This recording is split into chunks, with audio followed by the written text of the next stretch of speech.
In the beginning of the movie, we see a newly married couple, Matt and Kate. They are very excited and happy because they have bought a new house in upstate. As they enter the house, they start cleaning the rooms and organizing their furniture.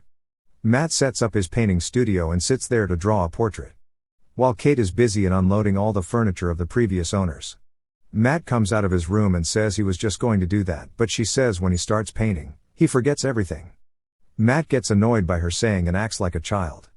Kate apologizes him for hurting his artistic feelings. Then they both continue to unpack their households. Kate opens a cabinet to clean it and finds a dead bird inside. Matt throws the old and broken furniture outside the house. While cleaning the room, he finds an old strange key and throws it. Kate decides to bury the dead bird and prays for it. Then she goes inside the house and starts setting up his books. Meanwhile, Matt looks at the wall in the room and finds a door inside with a keyhole. He picks up the old key from the trash and unlocks the door. He calls Kate to check inside. They open the door slowly and find an empty room. When she steps in, the lights in the room start flickering.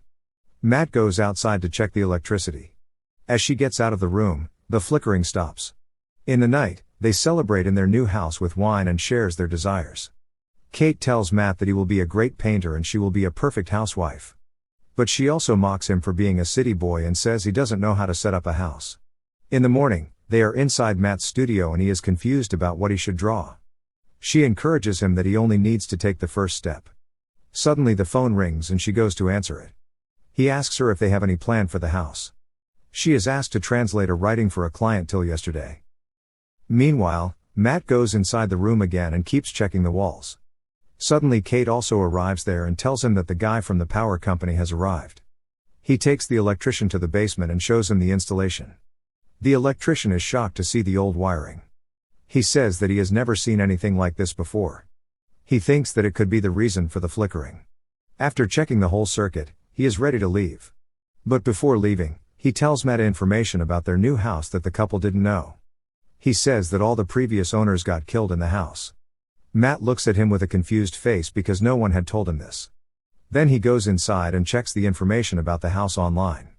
He finds that the couple who previously bought the house were brutally murdered inside it and the media named it the House of Blood. Meanwhile, Kate starts working on her translation. Matt also finds that the police had a suspect for the murders but his identity is still unknown.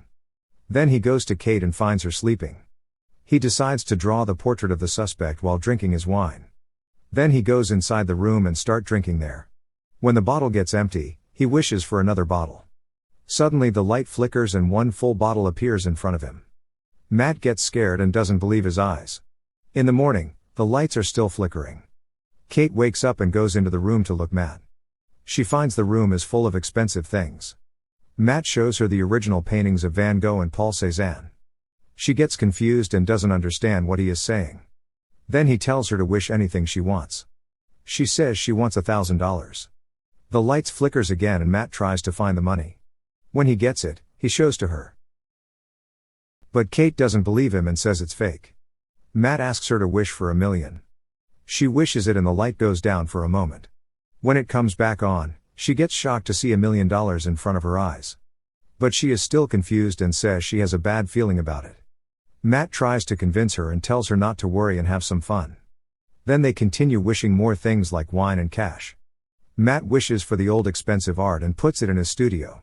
After receiving unlimited money, Kate tells her husband that she has quit her job and doesn't want to work anymore. They both are very happy to have expensive things and unlimited money. In the night, Matt wishes for diamonds and showers on Kate to impress her. When they go to sleep, Kate says they should find how the magic works. Matt says that it doesn't matter how it works and they should use it to change their life. But Kate is still being doubtful about the room's magic. The next day, they wishes for space suits and experience the zero gravity. They become careless and start partying every day. The couple just keep asking for more things and the room is also keep fulfilling their every wish. In the morning, Kate feels hangover of the drinks and constantly thinks about their past nights. She goes outside the house to relax herself. Matt also comes there and asks her where is her necklace that she ordered online. She says just forget about it and she can get more from the room. Later, Matt takes her to a room and wants to show her something. He tells her that he has set up a room as a nursery for their baby. When Kate opens her eyes, her mood goes off because they are struggling to have babies. Matt comforts her and says that they should try again because there is nothing wrong with their bodies. But Kate is not ready because she has already lost her 2 babies. Matt insists her but she has not agreed and leaves the room. He follows her and finds her smoking a cigarette. Then he leaves her alone and goes outside. While she is alone in the house, she goes back to the nursery room and suddenly the lights of the room start flickering. When Matt comes home, he finds her with a baby boy in their bedroom. He gets shocked and thinks that she has stolen someone's child. But then he realizes that she wished for a baby from the magical room. Kate explains him that she had no other choice so she took a shortcut. But Matt is not happy and asks her to return the baby to the room. Kate holds the baby and they both go inside the room. The baby starts crying and she gets emotional. She doesn't know what to say to the room. Matt orders her to have a wish to disappear the child. Kate says she cannot do it so she gives the baby to Matt. He holds the baby and looks at him. Then he realizes that he also has no courage to return the child. So he gives him back to his wife and leaves the room. In the night, the baby cries and Kate asks him to wish for baby milk from the room. He wishes for the milk and a full bottle appears. When he comes back, he finds her feeding baby with her breast milk. He gets confused and says how is that possible? But Kate is very happy with her baby and named him Shane. In morning, he sits in his studio and hears babies crying in his bedroom which disturbs him. He thinks about John Doe the suspect and looks for him on the internet. He finds the man is imprisoned in a mental hospital. He takes some money from the room and decides to meet him. He visits the mental hospital and asks the nurse that he wants to talk with John. She tells him that no one comes to meet him and only visitors he had in last few years were the reporters. Then he says that he is also a reporter and wants to see him. When he meets him, John assumes that he is not a reporter. Matt tells him that he lives in Springwell House. Then John invites him at his table and says he has been waiting a long time for this meeting. He asks him what does he wants from him. Matt says why did he kill the owners? John says he had no other choice. He tells him that he knows about the room's magic and gives him an advice that he should leave the house before it's too late. He says that he knows greedy people like him and his greed will not let him to leave the house. Matt tells him he is different than others. After the meeting, Matt goes to the gas station. When he is asked to pay his bill he doesn't find any cash in his pockets and only finds dust. He drives back to his house and takes the money again from the room and throws it outside the window. He notices the money turns into dust outside the house. He gets shocked to see this and doesn't believe his eyes. Then he takes the old painting and places it on the edge of the entry door. The piece of the painting that is outside suddenly turns into dust. He takes the remaining piece and puts on the wall. When Kate tries to sleep the baby, they both hear a loud noise from the magical room. Then she holds the baby and goes to check it. She finds Matt is breaking the walls of the room to figure out how the magic works. But Kate doesn't want to know the secret and takes the baby back to the room. After uncovering the whole room, he finds strange old wiring behind the walls. He also tears down the floor and finds the same thing as he sees behind the walls. Meanwhile, Kate wants to take the baby outside to give him fresh air, but Matt stops her. He asks her not to go outside with the baby and trust him. But she doesn't listen to him and opens the door. When she leaves the house, the baby starts crying and aging rapidly. When Kate looks at him she freaks out and calls for Matt. Matt comes there and takes him into the house. The couple are shocked while looking at the baby who now had turned into a boy. After this, Kate cleans his body with water. Later, she asks Matt what's going on with the house. Then Matt tells her about John Doe. He explains that the room's magic works under one condition, that is you can't take the things out of the house. If they do everything will turn into dust. Kate gets mad when he called the boy a thing. He tries to explain her that he is not a real person and is made with magic. Suddenly the boy also comes there and Kate runs to him. She tells him not to worry and everything is fine. After some days Kate starts homeschooling Shane. When she teaches him about camping and picnicking, the boy tells her that he also wants to go outside for camping. She tells him that he is sick and cannot go outside. She says the house protects him from the germs. But Shane insists to go outside and becomes angry when she refuses for camping. He keeps looking outside the house from the window. Kate makes his breakfast and asks him to finish it. When they are having their food, a delivery boy arrives and Shane wants to get the parcel but his mother stops him and goes out to take herself. She also locks the door for Shane. She finds the parcel is for Matt and gives it to him. He opens the box and gets his gun which he ordered. Then he goes outside the house and starts practicing the weapon.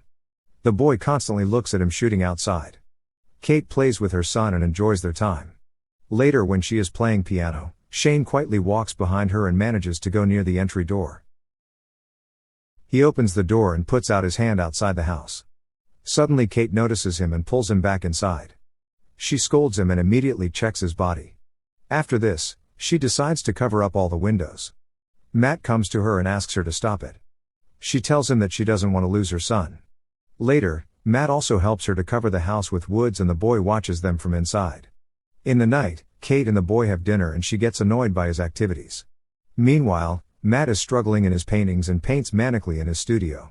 When Kate is sleeping alone, Shane comes to her and tells her that he loves her. He requests her to sleep with her. He says he wants to stay with them forever and asks if they want him to. Kate tells him that they will never let him alone. In the following scene, Matt seems to be a skilled shooter. Now his aim is getting better day by day. The boy goes in Matt's studio and starts playing with a snow globe. When Matt enters, he gets scared and breaks the globe. He asks him what he is doing in his studio. But he doesn't answer and runs away. Then Kate comes and they start arguing over the child. The boy listens them through the door. Matt says he can't enter his studio and Kate says don't be rude with him as he is just a child. In the night, the boy looks through the house and finds the old circuit in the basement. Then he enters the magical room to check inside. In the morning, Matt wakes up and finds his snow globe on the floor. He realizes it's not his globe and runs to his wife. He asks her about it. Then they go to the magical room and find the boy playing with snow. They see that he has created a big forest inside the room. Kate comes to him and appreciates his work, but Matt is not happy with his imagination. He takes the boy outside the room and threatens him to go inside. He locks the room and Kate comforts him because he is crying over the rude behavior of Matt. Then she goes back to Matt and starts arguing over the child. Matt tells her that Shane can imagine dangerous things in the house. He says they should be afraid of him and he can hurt themselves. While they are in heated argument, the boy picks up the ringing phone. It's John Doe on the phone and is surprised to hear a child. Then Matt takes the phone from him and Kate tells him not to touch it again. John asks them who wished for the boy. Kate secretly hears their conversation on the other phone. Matt asks John how they can save the child outside the house. John thinks that he can't handle the situation and tells him that if he wants the boy outside the house, the person who wished for him must have to die. He says if his wife dies, then the boy would be allowed to live his life like a real human. Matt realizes that John was a figment too, that's why he killed the previous owners. Then John also tells him that his mother killed his father and she forced him to kill her to get out of the house. Now he asks Matt whom he will kill, his wife to save the child or the child to save his wife. Kate starts crying and Matt realizes that she was listening their whole conversation. Then she takes the car and leaves the house. The boy spends his day watching cartoons and playing alone. Matt keeps calling his wife but she doesn't pick up his phone. In the night, he gets mad and destroys his studio in anger. Meanwhile, Kate is driving on a dangerous road and constantly thinking about killing herself to save the boy. Shane comes to Matt in his studio. While having the dinner together, Shane asks him what a figment is. He says he heard this word from his mouth every day. He tells him that it's nothing and just finish the food. Then the boy says that he is not his real father and he wants to know where his real father is. At this point, Matt freaks out and says that he doesn't have real parents. He says that he too is not a real kid. He tells him if he leaves the house, he will turn into dust. Shane gets angry and says he is lying. Then Matt grabs him and takes him to the door. The boy starts screaming and Matt angrily asks him to go outside to see the reality. He tells him that he was just an idea and not a real person. Shane gets shocked and runs away. Later, Matt realizes that he misbehaved with the boy and goes to apologize him. The boy requests him to read him a story. When Kate comes home, she finds them sleeping together in the room. Later, Matt talks to her about the phone conversation, but she doesn't want to talk about it. Then they become intimate in the kitchen and Shane watches them quietly. In the morning, he steals the house keys from Matt's clothes and goes outside the house. Matt hears some noise and wakes up to see to the boy. They both come downstairs and find that the main door is open. They think that the boy has left the house. Then they walk into the living room and find a teenager holding a gun. They realize that he is Shane who went out to grow himself. He tries to shoot Matt but Kate calms him down. Suddenly Matt attacks him and pushes Kate aside. They both struggle for the weapon and Kate becomes unconscious. After a few minutes, she wakes up and finds Matt in front of her eyes. He tells her that the boy is dead and shot himself when they were struggling for gun. She wants to see his body and Matt tells her that he took it outside the house. When she doesn't find his body, she starts crying. Meanwhile, the real Matt wakes up in the living room. He looks for Kate in the house and sees the lights are flickering. He tries to find the key to get inside the room, but he doesn't find it. Then he starts breaking the walls. Meanwhile, Kate and the fake Matt have their lunch and she asks him what they are going to do with the house. She says she doesn't want to live here anymore, but the figment tells her that they don't have any jobs and also have no money. He says if they stay here, the room will provide them everything they need. Kate doubts on his behavior, which reminds her of the boy. Meanwhile, the real Matt pushes himself through the old wiring to enter the room. He reaches in the forest created by Shane. Kate and the figment are sitting in the living room and he tries to touch her body. He says that he saw them loving each other in the kitchen. She pushes him and finds that he is not his real husband but the boy who is aged like Matt. He says hi mom and she gets scared. She cries out for help and runs away. The real Matt finds that Shane has created a duplicate house inside the forest. Kate hides herself inside the room.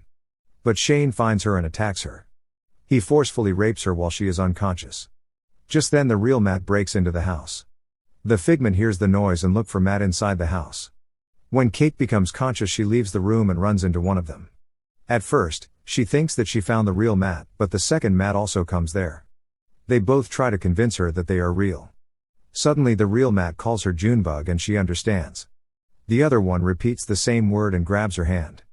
She pushes the fake one downstairs and runs towards the door with real. The lights begin flickering as the figment wakes up in his real body. Kate and Matt find that they are lost in the magic because Shane keeps changing the entire house. Then Matt gets an idea about how they can beat his imagination and get out. Shane also follows them and attacks Matt with a knife. He tells Kate that everything is fine. Suddenly he sees another Kate and Matt run outside the house. He opens the door and runs after them. The couple run into the forest and comes to the room. They open it and run to the house's door. Shane attacks Matt again and they both fall outside the house. He tries to get inside but Kate locks the door. Suddenly he starts aging and cries in front of her. He shouts at her to let him inside. But Kate covers her ears and starts screaming. Soon Shane's body is completely changed and he becomes very old. Then he walks away and she follows him outside the house. They find him collapsed and his body is completely damaged. Then he turns into dust on the ground and Kate starts crying. 1 month later, we see that the couple has left the house and are living in a hotel. Matt comes to the door and asks her to open it. Inside the room, Kate gets shocked when she finds her pregnancy test is positive. Suddenly the lights in the room starts flickering and here the movie ends.